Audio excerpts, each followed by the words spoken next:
Hi, thank you for joining us on this evening. It's a beautiful night on tonight, and I wanted to take you back to Behind the Mask. We are here with none other than the NUYU Voices Emerge podcast, and I am your host, Sheriene Harris. I am enjoying this weather. I am so sorry. I am completely distracted. But I wanted to give you a little excerpt of this book. This book has been trending lately, and I there's some things in this book that really are some tear jerkers. But listen to this. Okay, the dog. Hello. I guess the dog wants to hear about it too, huh? During this time, Mrs. Daisy was babysitting my little brother. In the beginning, she seemed to be a nice lady. Mom had no one to watch my brother Joseph while she was at work. This is where my problem began.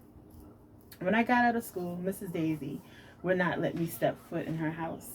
I am not sure why, so I stayed on the porch like an animal again. In front of my mom, she was a godsend, but to me, I was less than trash. Who leaves a child outside? Luckily, my cousin or my friend would let me stay with them and sneak me a sandwich. Times was tough, and people did not share food. I am not sure how my mom found out, but she corrected that evil behavior. However, the damage was already done. My heart began to harden towards people at a young age, not trusting anyone. My brother eventually was old enough to go to school, and we became latchkey kids. After school, we would get into the house and lock the door. My mother's instructions were, do not answer the door for nothing and heat your food on the stove or in the oven. I'm going to stop right there. How many of us grew up in the 70s, the 80s, and the 90s? Okay, I was a latchkey kid too. My mom was a single mom, and I was that kid too. When you got home, I took the bus to and from school, public transportation. I was probably, I think, third grade, and I was a Catholic school girl, and I took the school bus, not the school bus, excuse me, I rode public transportation to school, and I took the bus to school and back to my mom's job.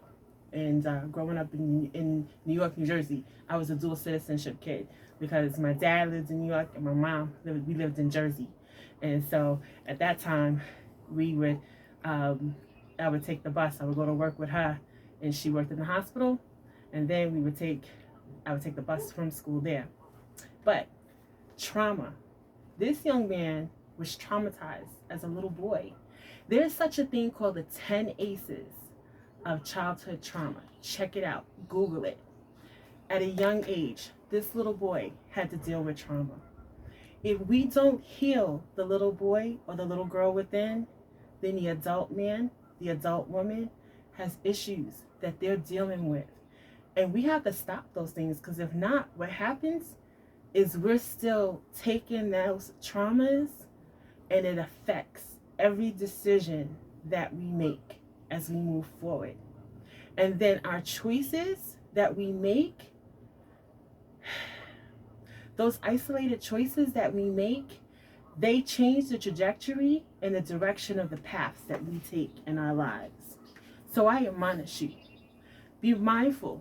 Make sure that little boy or that little girl within gets healed. You get the help that you need. These masks that we wear, I'm still taking mine. I'm 51. I'm still pulling them off. Still, there were things that I myself, that little girl, still needed to be healed from. So I admonish you on the day.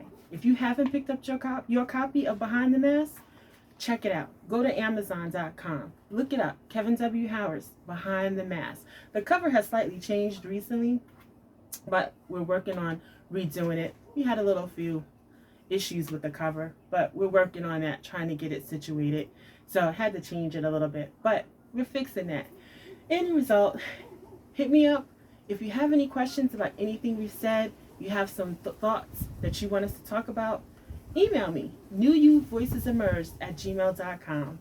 So I'm going to continue to enjoy this beautiful weather. And if you haven't been outside, Make sure you get some of this nice, good weather out here tonight. Until next time, where your voice will be heard.